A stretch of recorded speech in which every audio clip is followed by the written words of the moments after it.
सम्मानित साथियों, सादर नमस्कार। आज का विषय अपने घर की ओर देखो। साथियों, घर की ओर ध्यान देने वाले लोग घर के स्तंभ माने जाते हैं। अगर घर के स्तंभ खड़े हैं तो कोई भी बाहरी शक्ति घर को छू नहीं सकती है।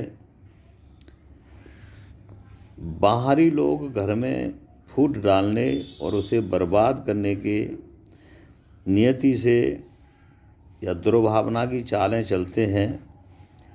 सच्चे घर के सदस्य को उसकी चालों में जान करके उसके दूरी बनाए रखना बहुत ज़रूरी है भैया। तो ऐसी चाल जो चलते हैं उनमें से कुछ बातें हैं, इस पर मैं थोड़ी सी प्रकाश डालूँगा। पहली ये है कि ये ऐसी चाल है जो भेद नीति वाली होती है। भेद, इसमें घर के मुखिया की बुराई करके सदस्य की जाती है। घर का जो सदस्य होता है कोई, उससे बुराई की जाती है। यदि कोई सदस्य इसका शिकार हो जाता है, अपने मुखिया की यदि कोई बुराई सुन लेता है तो उसे उसमें सेंध लग जाती है। सेंध की चाल कहा जाता है। ऐसी चाल वे चलते हैं जो पूर्व से रंजिश तथा नफरत रखते हैं। जो पुरानी रंजिश होती है वो हमारे घर के किसी एक कमज़ोर सदस्य को अपनी तरफ फोड़ लेते हैं। उसकी बर्बादी वो लोग चाहते हैं। सदस्यों के मन पर गलत बात कह करके उसका असर डाल देते हैं, जिससे सदस्य मुखिया के खिलाफ हो जाता है और उसके खिलाफ अविश्वास प्रस्ताव को ला करके खड़ा कर देते हैं। गलत पढ़ा हुआ आदमी का जो शक है बड़ी मुश्किल से दूर हो पाता है। यदि दूर न हुआ तो एक बहुत बड़ा ये नासूर बन जाता है। यदि वो मुखिया की बात के खिलाफ हो गया तो यूँ मान लीजिए वो घर बर्बाद हो जाता है। अतः हमें अपने प्रत्येक सदस्य को ये देखना है कि कहीं किसी के बहकावे में कोई तो नहीं आ रहा है। दूसरी बात है कि कुछ लोग बहुत मीठा बोल बोल करके उसके घर के सदस्यों से प्रेम करते हैं तथा घर की सारी बातों को उस सदस्य ले लेते हैं जो कमज़ोर होता है। उस घर की कमी ही उस घर का नाश कर देती है। अतः किसी सदस्य को घर के प्रति विरोध नहीं करना चाहिए, बल्कि औरों को दिखा दिखा करके ये बता देना होगा कि हम घर के सदस्य हैं और मुखिया के साथ खड़े हैं। जो मुखिया हमारा कहेगा, जो फैसला लेगा, हम उसके साथ हैं। अगर अड़ोस पड़ोस के लोग जान जाते हैं कि इस घर में फूट है तो वे लोग सदस्यों को भड़काने, बहकाने तथा उन्हें गुमराह करने की चाल चलते रहते हैं। उनसे ऐसा कहते हैं कि मुखिया तुमसे प्रेम ही नहीं करता है, तुम्हारे माता पिता बुरे हैं। ऐसी झूठी चाल चल करके कि ऐसा जाल बिछा देते हैं कि घर का कमाऊ सदस्य अलग होने का दावा करता है, जो दुश्मनों के घर के घी का दीपक जलाने का काम करता है, और वो घी का दीपक जलाते हैं। वो कमाऊ जो पूत होता है उसको अलग घर से अलग करवा देते हैं, और जैसे बंधी हुई सौनी होती है उसमें धीरे धीरे करके एक एक सींग अलग कर देते हैं। ये जो है भेद नीति और मीठी चाल।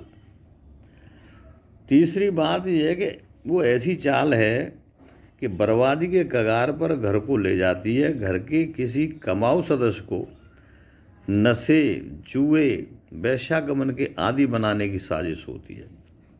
उसमें फंसा कर के इंसान ना तो अपने काम का रह पाता है और ना ही परिवार की साख सही हो पाती है। इस चाल को दुश्मन इस तरह चलता है कि पूर्व में उस व्यक्ति से प्रेम जोड़ करके अपने पैसे से शराब पिलाता है, नशा पत्ता करवाता है तथा किसी बेशर्म महिला के जाल में फंसा देता है, उसे प्यार करा देता है, और यह परिवार के भयंकर चाल होती है फूट डालने की, इससे वो बच नहीं सकता। जो अपने घर और बच्चों से प्रेम रखता है, बोतल ताश के पत्तों में अपना जीवन बर्बाद कर देता है। जो इस जाल में फंस गया वो फंस गया, और वो जान जाता है तो बच भी सकता है, अन्यथा उसकी जीवन लीला भी समाप्त हो जाती है। तो ये नशा पत्ता शराब और शबाब का गलत रास्ता है, और ये घर को बर्बाद करने का रास्ता है। जब दूसरे का घर बर्बाद लोग दुष्ट प्रवृत्ति होते हैं वो बर्बाद करते हैं।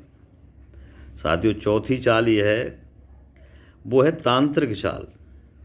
कुछ तांत्रिक लोगों से मिलकर के वशीकरण शक्ति द्वारा व्यक्ति को बस में करके मनचाहा धन लूटते रहते हैं तथा उस परिवार से जन्म जन्म का बदला लेते हैं, यहाँ तक कि वे अपने बेटी और बेटा का घर भी बर्बाद कर देते हैं।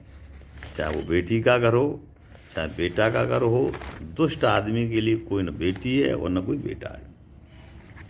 इसलिए ऐसे लोगों से सावधान रहने की ज़रूरत है। ऐसे जो दुष्ट माता पिता झूठे फरेबी इंसान होते हैं, शराब और शबाब दे करके उसे अपने रिश्तेदार पर कब्जा रख करके उसका धन लूट करके कुछ समय के लिए मौज उड़ा सकते हैं।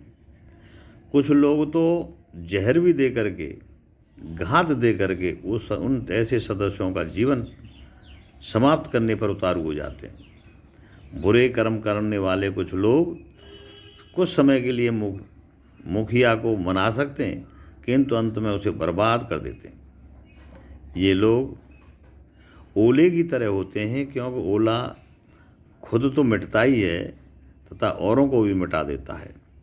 यह धोखे की चाल कहलाती है। उस सदस्य को बड़े बड़े सपने दिखा करके, बहला फुसला करके, सम्मान दे करके, शबाब और शराब दे करके, उसे झूठा प्यार दे करके ये दिखाते हैं कि हम तुम्हारे हैं, तथा उसके पास माँ बाप परिवार की बुराई का जो नशा भर देते हैं, वह सदस्य फिर हमेशा शंख की तरह उसी बात को बोलता रहता है जो वो सिखा देते हैं। उस पर फिर किसी बात का असर नहीं पड़ता, चाहे वो कितना भी समझाओ उसको। अतः साथियों, उसके परिवार और घर की ओर से अरुचि पैदा कर देते हैं, उसे अपने बस में करते रहते हैं, उसे तरह तरह के सपने दिखा करके उसने अपने मत की ओर ले जाते हैं। जब वह अपनी मान जाता है तो वे उसे और उसके परिवार को ठगते रहते हैं। तब वे लोग दूल्हे के परिवार से दुश्मनी का भाव रखते हैं और जो दूल्हा होता है उससे प्यार करते हैं। इस भेद नीति का भी इस्तेमाल करते हैं। इसका तांत्रिकों का भी सहारा लेते हैं। अपने मकसद में कामयाब होकर के दयाहीन लोग घरों में आग लगाते रहते हैं। भैया, ऐसे लोगों से परिवार के सदस्यों को सावधानी बरतनी होगी तथा घर के मुखिया की बात को अगर महत्व देंगे तो समस्या शीघ्र दूर हो सकती है। यदि ऐसा भी हो जाए तो मुखिया का धर्म है कि तब तक सदस्य लौट करके नहीं आवे, उसकी समझ में नहीं आवे, तब तक घर की इज्जत बनाए रखे। मुखिया तब तक अपने कर्तव्य का अवश्य पालन करे। अंत में अधर्म की भैया हार होती है और धर्म की जीत होती है। तो इसलिए घर को संगठित रखें।